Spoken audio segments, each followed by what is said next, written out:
Assalamualaikum warahmatullahi wabarakatuh. Perkenalkan, nama saya Yunifia Dian Hermala. Saya dari kelompok 7 Manajemen Keperawatan. Adapun rekan sekelompok saya yang lain yaitu Perkenalkan, nama saya Alena Putri. Perkenalkan, nama saya Rizky Ananda. Perkenalkan, nama saya Auladila. Di video ini kami akan menjelaskan mengenai penjaminan mutu asuhan keperawatan. Untuk pokok bahasan pertama, tentang pengertian penjaminan mutu asuhan keperawatan akan dijelaskan oleh Alena Putri. Kepada saudari Alena Putri, kami persilahkan. Pengertian penjaminan mutu asuhan keperawatan. Penjaminan mutu asuhan keperawatan adalah upaya yang dilaksanakan oleh sebuah institusi secara berkelanjutan, sistematis, objektif, dan terpadu untuk merumuskan masalah mutu dan penyebabnya, berdasarkan standar yang telah ditetapkan untuk menetapkan dan melaksanakan cara penyelesaian masalah sesuai dengan kemampuan institusi untuk menilai hasil yang telah dicapai dan untuk menyusun rencana tindak lanjutnya untuk terus meningkatkan mutu asuhan keperawatan. Bakri 2017. Lanjut ke pokok bahasan kedua, tentang jenis-jenis sistem mutu asuhan keperawatan akan dijelaskan oleh Rizky Ananda. Kepada saudari Rizky Ananda, kami persilahkan. Jenis sistem mutu. 1. Perencanaan. Gunakan untuk mengembangkan rencana strategis untuk memperbaiki mutu pelayanan institusi tersebut. 2. Kinerja dan produk pelayanan. Gunakan untuk menyusun rekomendasi perbaikan jasa pelayanan atau produk untuk setiap unit pelayanan yang spesifik. 3. Keluhan pelanggan.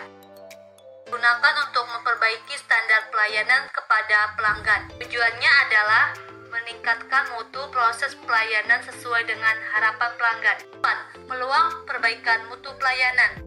Kesempatan untuk menyosialisasikan standar pelayanan yang sudah ada kepada seluruh staf harus diciptakan oleh unsur pimpinan unit pelayanan kesehatan, termasuk pada supervisor frontline staff. 5.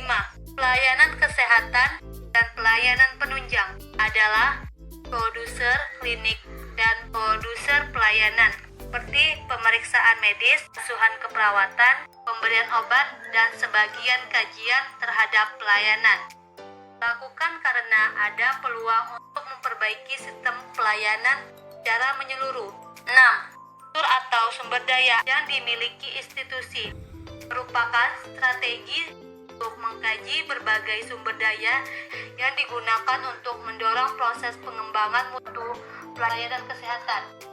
Untuk pokok bahasan ketiga tentang standar mutu pelayanan kesehatan akan dijelaskan oleh Auladila.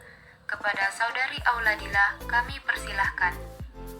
Baiklah, di sini saya akan menjelaskan standar mutu pelayanan kesehatan. Standar dengan persyaratan minimal: A. Standar masukan, indikator struktur atau input berhubungan dengan pengaturan pelayanan keperawatan yang diberikan dan sumber daya yang memadai. Terdapat 4 aspek.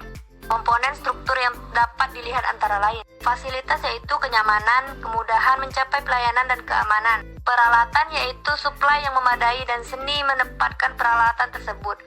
Staf yaitu kualitas dan kuantitas yang meliputi pendidikan, pengalaman, tingkat absensi, dan rasio pasien perawat. Keuangan yaitu meliputi gaji, kecukupan, dan sumber keuangan. B. Standar lingkungan.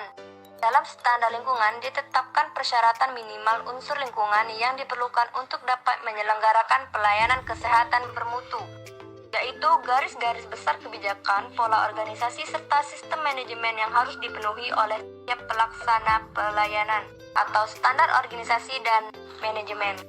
C. Standar proses berhubungan dengan aktivitas nyata yang ditampilkan perawat sewaktu memberikan pelayanan keperawatan. Dimulai sejak menerima pasien hingga pasien pulang, melakukan anamnesis secara lisan maupun saat pemeriksaan fisik, merumuskan diagnosis keperawatan, membuat perencanaan, melaksanakan tindakan hingga evaluasi. Standar hasil produk adalah outcome yang berkaitan dengan hasil aktivitas yang diberikan oleh petugas kesehatan. Pendekatan ini dinilai dari efektivitas dan aktivitas pelayanan keperawatan. yang ditentukan oleh tingkat kesembuhan dan kemandirian. Dengan demikian, fokus pendekatan ini berada pada hasil pelayanan keperawatan. Pokok bahasan keempat tentang langkah-langkah manajemen mutu asuhan keperawatan akan dijelaskan kembali oleh Alena Putri. Kepada Saudari Alena Putri, kami persilahkan. Langkah pelaksanaan manajemen mutu. Yang pertama, persiapan, yaitu menumbuhkan komitmen pimpinan institusi, membentuk tim dan gugus kendali mutu atau GKM, menetapkan batas wewenang, tanggung jawab, dan mekanisme kerja GKM, menetapkan jenis dan ruang lingkup program prioritas, merumuskan dan menyosialisasikan standar dan indikator PJM atau program jaminan mutu. Yang kedua, pelaksanaan program, yaitu menetapkan masalah mutu pelayanan institusi, menetapkan penyebab masalah mutu, menetapkan cara penyelesaian masalah mutu, melaksanakan cara-cara untuk menyelesaikan masalah mutu, menilai hasil yang telah dicapai, menyusun rekomendasi untuk tindak lanjut pengembangan mutu. Baiklah, saya ucapkan terima kasih kepada rekan-rekan kelompok saya karena sudah memaparkan materi cukup baik. Mungkin video kami cukup sampai di sini. Jika terdapat banyak sekali kekurangan di video ini, kami kelompok 7 meminta maaf karena kami di sini juga masih dalam tahap pembelajaran. Dan kepada Allah Subhanahu wa taala kami mohon ampun. Saya akhiri. Wassalamualaikum warahmatullahi wabarakatuh.